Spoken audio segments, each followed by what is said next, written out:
ఆంధ్ర రాష్ట్ర రాజకీయాల్లో ఒక వెలుగుతున్న పవన్ కళ్యాణ్ గారు ఆ తర్వాత తాను స్థాపించిన జనసేన పార్టీని దేశవ్యాప్తంగా విస్తరింప చేయాలని చూస్తున్న విషయం తెలిసిందే.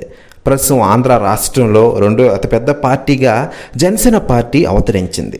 దీంతో తరువాతి స్థానంలో తెలంగాణలో కూడా జనసేన పార్టీని విస్తరింప చేయాలని చూస్తున్నారు.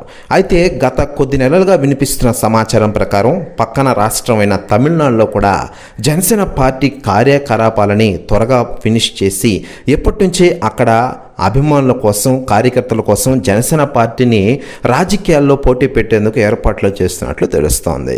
అయితే లేటెస్ట్గా అందుతున్న సమాచారం ప్రకారం గత కొన్ని ఎన్నికల సభల్లో పవన్ కళ్యాణ్ గారు రాజకీయాల పరంగా అలాగే మతాల గురించి ఇప్పటికే తమిళనాడులో మాట్లాడిన విషయం తెలిసిందే. అప్పుడు చాలామంది ఆయనకి కేసు కూడా పెట్టారు. కొన్ని స్టేషన్లో కేసులు కూడా నమోదైన విషయం తెలిసిందే. అయితే లేటెస్ట్గా అందుతున్న సమాచారం ప్రకారం డిప్యూటీ సీఎం పవన్ కళ్యాణ్ గారిని చుట్టుముట్టారట తమిళనాడు పోలీసులు. దీంతో బిగ్ షాక్లో ఉన్నారట ఆంధ్ర రాజకీయాల్లో.